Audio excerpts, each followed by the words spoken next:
1 2 3। बिस्मिल्लाहिर्रहमानिर्रहीम। अस्सलाम वालेकुम नाजरीन, मैं हूँ साकिब बशीर। इस वक्त सुप्रीम कोर्ट ऑफ पाकिस्तान में हम मौजूद हैं और मेरे साथ मतीउल्लाह जान MJ MJ TV। आज हम बात करेंगे 26वीं आइनी तरमीम के मुकदमा से मुतल्लिक। आज जो वकला के दलाइल हैं वो इस नुक्ते पर ही जारी रहे कि कौन सा बेंच इस केस को सुनेगा। आज 20 अक्टूबर है और नाजरीन को हम बताते चलें कि 21 और 22 अक्टूबर की दरमियानी रात को 2024 को ये 26वीं आइनी तरमीम मंजूर हुई थी और आज एक साल पूरा हो चुका है। लेकिन 26वीं आइनी तरमीम का मुकदमा अभी भी आप यूँ कह सकते हैं कि ज़ीरो पे ही खड़ा है, क्योंकि आज जब जो अकरम शेख हैं वो दलाइल दे रहे थे तो उन्होंने बात की कि 26वीं आइनी तरमीम का मुकदमा जो है वो सुना जा रहा है। तो एक साल की ताखीर से एक साल की ताखीर से तो अमीनुद्दीन खान जो इस हेड हैं आइनी बेंच के, उनको ये कहना पड़ा कि अभी नहीं सुना जा रहा। अभी भी नहीं सुना अभी भी नहीं सुना जा रहा। तो ये बात वैसे उनके लिए कोई बाइसे सताइश नहीं है कि अभी भी नहीं सुना जा रहा। उनके लिए एक चार्ज शीट है, मैं ये समझता हूँ। हाँ बिल्कुल, ये बात समझने की है क्योंकि जी जी। उन्होंने तो यही कहा ना कि अभी भी फुल कोर्ट पे बहस हो रही अब है। मतलब वो बात ये कर रहे थे कि अभी भी किस बेंच ने सुनना है, कौन सा बेंच होगा, अभी वो डिसाइड होना है। लेकिन मैं ये समझता हूँ कि आइनी बेंचेस की जो कमेटी है ये उसके लिए एक चार्ज शीट है कि उन्होंने एक साल वो मुकदमा नहीं लगाया और आज 26वीं के बाद 27वीं की बातें होना शुरू हो गई हैं। आज फिर जो है वो आइनी बेंच वो 191A जो 26वीं आइनी तरमीम में आया है, जिसमें आइनी बेंच बने हैं, आइनी बेंचेस की कमेटी तश्कील दी गई है। जुडिशल कमीशन ने जो हुलिया है वो सुप्रीम कोर्ट के इंटरनल जो मामला थे जुडिशल साइड पे, उसका हुलिया तब्दील किया है। जो आइनी बेंच में जस्टिस मोहम्मद अली मजहर, जस्टिस अमीनुद्दीन खान, जस्टिस जमाल खान मंदोखेल, वो एक उस सवाल से बाहर बिल्कुल भी नहीं निकल रहे। आज भी जो अकरम शेख साहब हैं उन्होंने अपने दलाइल में कुछ जो है वो दुनिया भर से कुछ दलाइल उनके सामने रखने की कोशिश की, लेकिन हर दलील के बाद उनका सवाल यही होता है। बल्कि आज जब दलाइल बिल्कुल कंक्लूड हो रहे थे तो जस्टिस नईम अख्तर अफगान ने ये बात की कि आप कह तो रहे हैं कि 24 जजेस को यानी कि पूरी सुप्रीम कोर्ट को बिठा दें, आप ये कह रहे हैं कि चलें आर्टिकल 191A में कहीं नहीं लिखा हुआ कि पूरी जो सुप्रीम कोर्ट है वो बैठ सकती है, उसको रोका नहीं किया। और नईम अख्तर अफगान साहब ये कहते हैं कि आप हमें रास्ता भी तो बताएं ना। यही सवाल नईम अख्तर जो करते हैं मोहम्मद अली मजहर, जमाल खान मंदोखेल, अमीनुद्दीन खान कि जी रास्ता बताएं, हम कैसे आगे बाहर निकलें। तो आज के जो दलाइल हैं, अकरम शेख साहब बड़े सीनियर वकील हैं, सीनियर कानूनदान हैं, बल्कि आज से 28 साल पहले भी वो इसी तरह एक बड़े मुकदमे में उन्होंने मलक असद केस जो सजाद अली शाह के हवाले से केस था, उस केस में भी वो बता रहे थे कि 4 रोज उन्होंने दलाइल दिए थे और आज उन्होंने मुख्तसरन दलाइल दिए। तो जो उनके दलाइल हैं उनको आप कैसे देखते हैं, क्या कहते हैं उनके हवाले से? देखें, साकिब बशीर एडवोकेट अकरम शेख जो हैं सुप्रीम कोर्ट बार एसोसिएशन के एक साबिक सदर हैं और 1996-97 में भी वो सुप्रीम कोर्ट बार एसोसिएशन के सदर थे। बड़े दबंग किस्म के वकील हैं और बेनज़ीर भुट्टो को उन्होंने बड़ा टफ टाइम दिया हुआ था और यही वजह है कि जो खुफिया ऑडियो टेप्स और खुफिया रिकॉर्डिंग का जो इल्ज़ाम लगा था, बेनज़ीर भुट्टो की हुकूमत बरतरफ हुई थी सदर लगारी के हुक्मनामे के ज़रिए। उसमें एक बड़ा इल्ज़ाम ये था कि ये खुफिया रिकॉर्डिंग करते रही हैं और उन खुफिया रिकॉर्डिंग की जो फहरिस्त जो मैंने खुद रिपोर्ट की थी, उसमें सबसे ज़्यादा जो ऑडियो टेप्स मंजर-ए-आम पे आई थी वो अकरम शेख की थी। अच्छा। तो अकरम शेख साहब बड़े दबंग और बड़े जोशीले और बड़े जज्बाती किस्म के लॉयर रहे हैं 28 साल पहले। अच्छा। और अब मैं तो आज भी वैसे उनके दलाइल जानदार थे। मैं तो 28 साल पहले का गवाह तो खुद हूँ बतौर रिपोर्टर। 1997 में, मगर उन्होंने तो खुद बताया कि 1971 में भी वो 8-9 साल के तो थे। जी, जी। और बकौल उनके वो बांग्लादेश में जब कोड़े मारे जा रहे थे किसी को, तो उसकी आवाज़ें भी उन्होंने सुनी हुई हैं। वो ये कहना चाह रहे थे कि ये सुप्रीम कोर्ट जो है अगर इंसाफ नहीं देगी और जल्द फैसले नहीं देगी तो फिर हालात इस मुल्क के कभी ठीक नहीं होंगे। तो बहरहाल इससे ज़्यादा मैं कुछ कहना नहीं चाहता। मगर आज के जो दलाइल हैं एडवोकेट अकरम शेख के, बुनियादी तौर पे एडवोकेट अकरम शेख वही बात कर रहे हैं जो एडवोकेट मुनीर मलिक ने की, और जैसे उन्होंने खुद भी इस बात का इरादा किया कि ये जो आइनी बेंच है 8 जजों पर मुश्तमिल, कम अज़ कम बतौर आइनी बेंच ये जजेस 26वीं तरमीम का केस नहीं सुन सकते।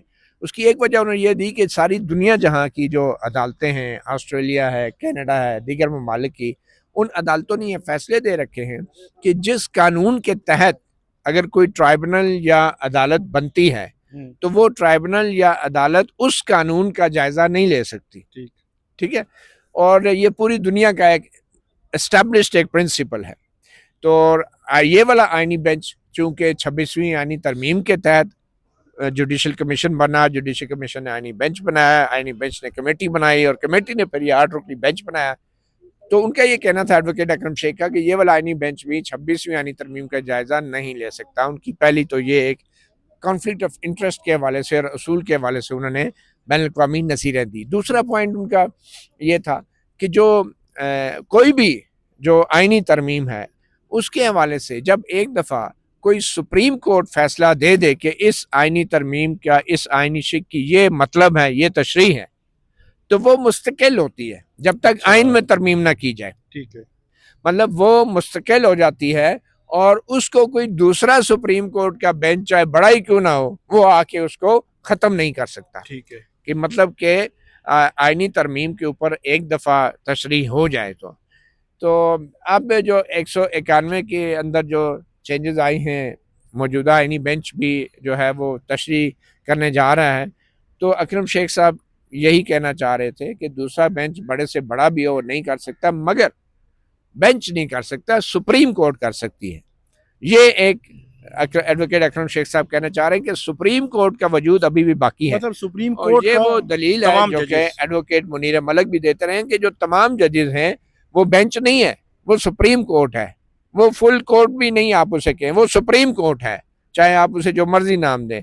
उसका वजूद 26वीं आइनी तरमीम से ख़त्म नहीं हुआ। तो ये जो आइनी तरमीम है इसको भी सुप्रीम कोर्ट सुने, यानी तमाम 24 जजेस बैठ के, और यही सबसे यूनिक और मुनफरिद जो अभी तक तजवीज़ सामने आई है कि एडवोकेट अकरम शेख साहब का कहना है कि वो ये नहीं कहते कि चले 16 जजेस का ही बनाए। वो कहते हैं अगर 16 जजेस का बेंच नहीं बनाते, उन पुराने 16 जजेस का जो तरमीम से पहले के थे, तो फिर आप जो मौजूदा तमाम 24 जजेस हैं, चाहे वो 26वीं तरमीम के तहत तैनात हुए या जो, उन सब पे मुश्तमिल एक बेंच बना दें। और फिर जब ये बेंच नहीं बल्कि सुप्रीम कोर्ट बैठे, तमाम 24 जजों पर मुश्तमिल ये सुप्रीम कोर्ट बैठे, और फिर वो जजेस का अपना ज़मीर का फैसला है कि वो अगर कोई जज ये समझता है कि मुझे नहीं बैठना चाहिए तो वो उससे दस्तबरदार हो जाए बेंच से, लेकिन उनको एक्सक्लूड ना किया जाए। कोई भी सुप्रीम कोर्ट या बेंच उनको एक्सक्लूड ना करे कि बाकी नहीं सुन सकते। बात तो ठीक कह रहे हैं, हम 8 जजेस बैठ के कह रहे हैं कि 16 जजेस नहीं सुन सकते, मतलब 8। लेकिन जैसे शायद बिलाल ने इसकी तशरीह थोड़ी सी मुख्तलिफ की जब इन्होंने कहा कि आपका तो कन्फ्लिक्ट ऑफ इंटरेस्ट है, लेकिन उससे पहले उन्होंने कहा कि आपने 2 हेड्स पहन रखी हैं, मतलब एक आइनी बेंच की और एक सुप्रीम कोर्ट के जज हैं। मतलब आप सुप्रीम कोर्ट के जज हैं तो आइनी बेंच में आए हैं। तो उन्होंने ये कहा कि जैसे शायद बिलाल ने कहा कि अगर हमारा 8 का भी कन्फ्लिक्ट ऑफ इंटरेस्ट है, वो बाद में आने वाले 8 भी जो है वो भी कन्फ्लिक्ट ऑफ इंटरेस्ट है, तो फिर कौन ये केस जो है वो सुनेगा? वो अच्छा, मतलब दूसरी तरफ मेरे ख्याल में वो ले गए उस देखिए, जैसे शायद बिलाल जो है वो थोड़ा सा वो एडवोकेट अकरम शेख के नुक्ते को समझ नहीं सके। एडवोकेट अकरम शेख कह रहे थे कि जजेस तो आप ही हैं, लेकिन बतौर एक आइनी बेंच और बतौर 26वीं तरमीम के तहत तैनात करता आइनी बेंच आप वो नहीं सुन सकते। वो ये नहीं कह रहे कि आप सुप्रीम कोर्ट छोड़ के इस्तीफा देके घर चले जाएं। वो ये कह रहे हैं कि आप अपने आप को आइनी बेंच ना कहें, आप सुप्रीम कोर्ट के जज अपने आप को तसव्वुर करें और फिर ये फैसला दें कि ये केस जो है तमाम 24 जजों के सामने लगा दिया जाए। तो वो ये कह रहे हैं। तो जैसे शायद बिलाल शायद ये समझें कि उन पे, इन 8 जजों पे इल्जाम है कि ये जज सुन ही नहीं सकते। भाई बतौर सुप्रीम कोर्ट जब बैठेंगे तो बिल्कुल सुन सकते हैं, बतौर आइनी बेंच बैठेंगे तो उस पे एडवोकेट अकरम शेख साहब को नहीं सुन सकते। एक बात उन्होंने की बड़ी इंपॉर्टेंट, एक उन्होंने कहा कि मेरा ताल्लुक किसी सियासी जमात से नहीं है, मैं अदलिया की आज़ादी की तहरीक का कारकुन हूँ। जैसा कि कायद-ए-आज़म मोहम्मद अली जिन्नाह थे, मैंने बांग्लादेश में कोड़े खाने वाले लोगों की आवाज़ें सुनी हैं। जब मैं 8 साल का बच्चा था, 25 करोड़ लोगों के बुनियादी हुकूक का मामला है, बुनियादी इंसानी हुकूक का मामला है। अल्लाह ताला आईनी बेंच के जजों को हौसला दे कि वो 26वीं आईनी तरमीम को कलअदम करार दे दें। एक 8 रुकनी बेंच जिस पर जजेस इस ज़ेर बहस आईनी तरमीम के तहत बैठे हैं, वो ये केस नहीं सुन सकते। तो जैसे जमाल खान मंदोखेल ने कहा, तो फिर क्या 26वीं आईनी तरमीम आइन का हिस्सा नहीं है? तो उन्होंने कहा कि मेरे ऊपर यजीद की बैत लाजिम नहीं है। अच्छा, ये बहुत बड़ी बात है, मैं आपको बताऊं। देखिए, अब यजीद की बैत से जो इनकार है उसकी वजह तो कुरान है ना और सुन्नत है, इसलिए इनकार किया ना। और वो कुरान भी तहरीर उसका वजूद था।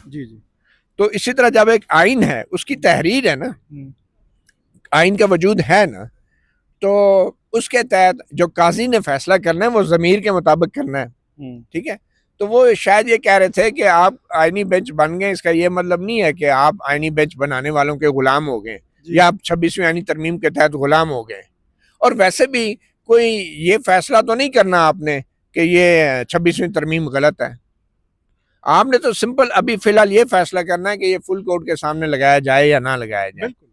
तो इसलिए आप अपने आप को ये मत समझें कि अगर 26वीं आईनी तरमीम के तहत आईनी बेंच है तो वो जो है वो ये मामला किसी और जज को नहीं भेज सकता। आईनी बेंच वाकई अगर बाख्तियार है, अगर ये आईनी बेंच समझता है कि 26वीं आईनी तरमीम ने उन्हें एम्पावर किया है, तो फिर उस पावर को शो करें। और वो पावर यही है कि अपना अदालती हुक्म के जरिए ये आईनी बेंच ये करार दे, बेशक आईनी बेंच समझ के करार दे कि ये केस जो है तमाम जजों के सामने लगा दिया जाए। और ये सुप्रीम कोर्ट का अदालती हुक्म होगा, ये भी एक अदालती हुक्म होगा जिसके तहत तमाम जजेस इस केस को सुनने के पाबंद होंगे। ये भी मैं आपको बताऊं। और पाबंद से मुराद ये नहीं है कि उनको साथ आप जबरदस्ती करेंगे कि सारे सुनेंगे, नहीं। पाबंद से मुराद ये है कि वो एक दफा कोर्ट रूम में आएंगे, बैठेंगे, और फिर किसी का ज़मीर जागता है, किसी वजह से नहीं जागता, किसी पे एतराज़ होता है, उसका फैसला होगा। उसके बाद जो जज रह जाएंगे वो फिर ये केस जो है वो सुनेंगे। एक लम्हे पे जस्टिस मोहम्मद अली मज़हर ने कहा कि जब जो अकरम शेख साहब बात कर रहे थे, उन्होंने कहा जी एक नई सूरत पैदा हो गई है। अच्छा, ये नई सूरत जो है वो हर रोज़ ये सवाल करते हैं, मुझे समझ नहीं आ रही। वो कहते हैं 26वीं आईनी तरमीम का आर्टिकल 191A आ गया है, तो आप इससे कैसे हम निकलें, ये बताएं। उन्होंने फिर ये कहा कि जी अमल दरामद जो आइन का आर्टिकल 191A है, इस पर अमल दरामद सुप्रीम कोर्ट के फैसले से मशरूत होगा। और आगे चलकर ऑस्ट्रेलिया की अदालत ने फैसला जो है वो करार दिया कि सुप्रीम कोर्ट के एक मरतबा की गई आईनी तशरीह को कोई दूसरा बड़ा बेंच, जिस तरह आपने बताया अभी कि बेंच बाद में तब्दील नहीं कर सकता। तो ये मतलब वो जो एक नई सूरत पैदा हो गई है, इससे क्यों नहीं निकल पा रहे justice Mohammad Ali Mazhar, justice Jamal Khan Mandokhel, justice Aminuddin Khan. बल्कि उन्होंने एक लम्हे पर ये कहा कि अगर आप कहते हैं कि हमारे सामने केस नहीं है, तो फिर जाएं आप चीफ जस्टिस के पास जाएं, चीफ जस्टिस देख ले, इधर आने की क्या जरूरत है अगर हम सुन नहीं सकते। ये अजीब सी बात नहीं है? मेरे ख्याल में आईनी बेंच और सुप्रीम कोर्ट का कोई अगर जज है ना, ये रवैया उसका ठीक नहीं है कि आप जाएं चीफ जस्टिस के पास। ये तो आप किसी ब्यूरोक्रेट के दफ्तर में, मुलाजिम दफ्तर में कोई गरीब आदमी चला जाए, उसे कहता है तुझे मेरे पास दरख्वास्त भेजी है, मैं ये नहीं करता, जा किसी और से करवा ले। मतलब ये बड़ा ही आमियाना किस्म का रवैया है। ये बात कहना कि आप चीफ जस्टिस के पास जाएं, भाई आप सुप्रीम कोर्ट, अपने एक तरफ कहते हैं आप सुप्रीम कोर्ट हैं, आप आईनी बेंच हैं, आप बड़े बाख्तियार हैं, तो भाई फिर अपना अख्तियार साबित करें। और अदालती फैसले के जरिए आप ये पहले माने तो सही ना कि आप अदालती फैसला जो है आइन की तशरीह करने का अख्तियार रखते हैं। तो वो आइन की तशरीह का अख्तियार आप इस्तेमाल करें और आइन के आर्टिकल 191A और 26वीं तरमीम को पार्शली प्राइमा फेसाई इंटरप्रेट करके कम से कम उसको फुल कोर्ट के सामने लगा दें, ताकि फुल कोर्ट फिर पूरी तरमीम का वो अपना फैसला देगी। दूसरी बात जो उन्होंने कहा जी नई सूरत पैदा हो गई है, आपने गौर किया होगा जो भी अच्छे दलाइल देखे जाते हैं ना 26वीं आईनी तरमीम के खिलाफ, उसके इख्तिताम पे जस्टिस अमीनुद्दीन ऐसे आगे होते हैं, वो नई सूरत बना के फिर कहते हैं एक नई सूरत पैदा होगी है। मुझे अभी तक इसका जवाब नहीं मिला। मतलब पीछे जिस लायन ने जो जितने दलाइल दिए वो इतने बड़े क्लैरिटी के साथ उनको जीरो कर देते हैं। वो कहते हैं यार इसका जवाब नहीं मिल रहा। अब जस्टिस नईम अख्तर अफगान ने जैसे कहा कि आपने हमें अभी तक ये नहीं बताया कि 24 जजेस जो बैठेंगे आपकी फुल कोर्ट में, हम कैसे बैठाएं। भाई बात वही है, वो जिसको क्या कहते हैं कि सुबह से वो यूसुफ और जुलेखा का किस्सा सुनाया जा रहा था, तो फिर बाद में किसी जज साहब की तरह का कोई शरीफ आदमी था, उसने पूछा कि यूसुफ औरत थी या मर्द थी। ये मिसाल कुछ और है मेरे ख्याल है, बहरहाल चल रही मतलब कोई इसी तरह का इसी था। तरह की मिसाल है।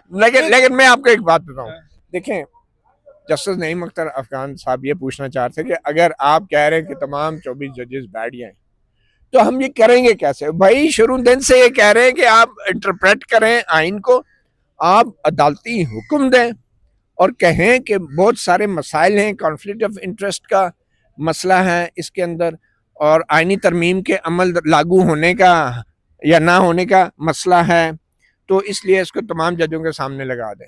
यही है ना, वो जैसे नहीं होता ग्रैंड जरगा कर लेते हैं जब आपस में फरीक का होता है, तो भाई ग्रैंड जरगा कर लें। ये फुल कोर्ट क्या है? बेसिकली ग्रैंड जरगा क्या होता है कि सारे बैठ जाए ताकि बाद में कोई इतराज ना करे कि ये इसने गलत किया, इसने किया।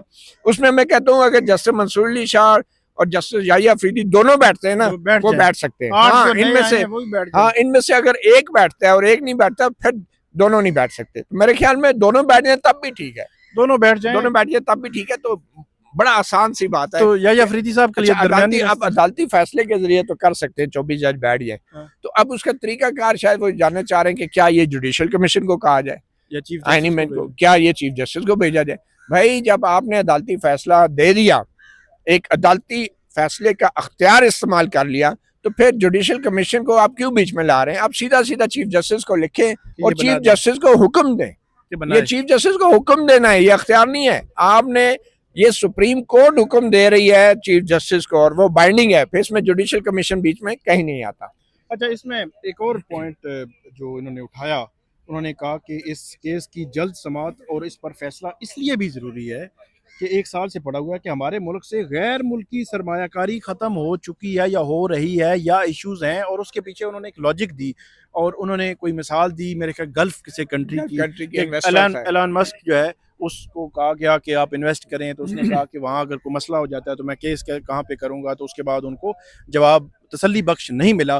तो ये अकरम शेख साहब बुनियादी तौर पर कहना ये चाह रहे थे कि जो बैन अल-अक़वामी जो इन्वेस्टर है गैर मुल्की, वो यहाँ पे इसलिए नहीं आ रहा अगर इंसाफ का फराहमी का निज़ाम आपका मजबूत नहीं होगा और सारा कुछ अदलिया आज़ाद नहीं होगी और सारा कुछ एग्जीक्यूटिव ही कर रहा होगा, तो फिर उसको कैसे प्रोटेक्शन जो है मिलेगी? ये पॉइंट आउट कर रहे थे। लेकिन जस्टिस मोहम्मद अली मज़हर ने किसी और तरफ ले गए उस मामले को। नहीं, वो असल में उन्होंने जस्टिस मोहम्मद अली मज़हर के भी एक फैसले का हवाला दिया कि 2 साल पहले जो है आपके पास एक केस आया था और आप 2 साल तक उस केस को लेके बैठे रहे, और मैंने सारी दुनिया की जुरिस्डिक्शन से जो रिसर्च की थी, आपने मेरा नाम भी नहीं लिया अपने फैसले में और 2 साल बाद जाके फैसला दिया। उन्होंने कहा कि ताखीर से अगर फैसले होंगे तो फिर सरमायाकार नहीं आएंगे। तो वो ये कहना चाहते हैं कि ये जो 26वीं आईनी तरमीम के खिलाफ दरख्वास्त है, इनको भी आपने 1 साल बाद सुना है, इसका भी जल्द फैसला करें। इन चीजों में मत पड़े कि कुर्बानी के जानवर का रंग क्या होना चाहिए और क्या नहीं होना चाहिए। आप सारा इकट्ठे बैठ के बतौर सुप्रीम कोर्ट फैसला करें, क्योंकि 26वीं आईनी तरमीम जो है वो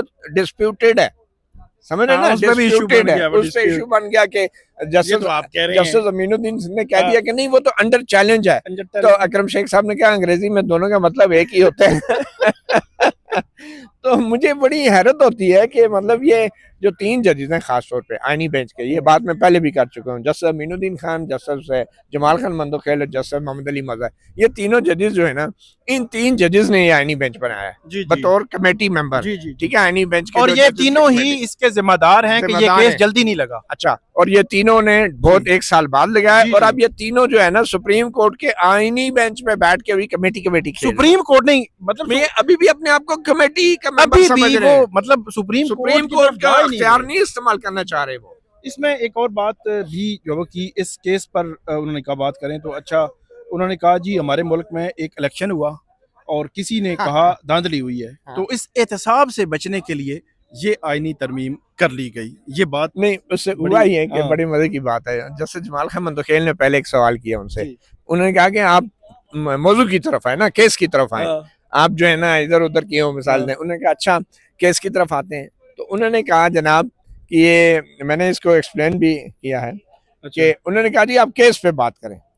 तो एडवोकेट अकरम शेख कहते हैं अच्छा तो केस पे बात कर लेते हैं। हमारे मुल्क में एक इलेक्शन हुआ, किसी ने कहा धांधली हुई है, तो अब एहतसाब से बचने के लिए ये आईनी तरमीम आ गई। हाँ। तो उसके बाद जैसा दिमाग का मंदोगल पीछे हट गए और शेख साहब ने कहा आप केस पे बात करते हैं, तो फिर केस तो असल ये है कि जो इलेक्शन हुआ है उसमें जो धांधली हुई है उसमें एहतसाब से बचने के लिए आईनी तरमीम लाई गई है। तो उन्होंने फिर कहा कि असल मुद्दा तो ये है, बाकी आप छोड़े जो आईनी तौर पे क्या है क्या नहीं है। इसमें जो उन्होंने एक और बात भी की कि अल्लाह का हुक्म है कि पहले ईमान लाने वाले और आखिर में ईमान लाने वाले एक जैसे नहीं हो सकते। हाँ ये देखे ना, ये बड़ा कमाल की बात की है।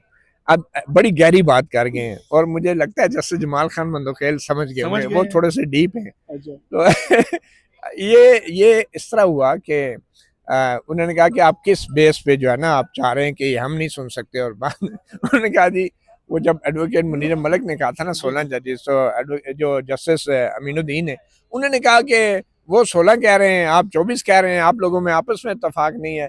तो उन्होंने कहा इतफाक की बात नहीं, मैं एडवोकेट मुनीर मलिक के दलाइल को भरपूर अंदाज से अडॉप्ट करता हूँ, मैं थोड़ा सा आगे जाके एक रास्ता दे रहा हूँ कि भाई आप जी अगर जी। वो नहीं 16 जजेस नहीं तो फिर 24 कर तमाम रहे हैं। जजेस को बिठा ले।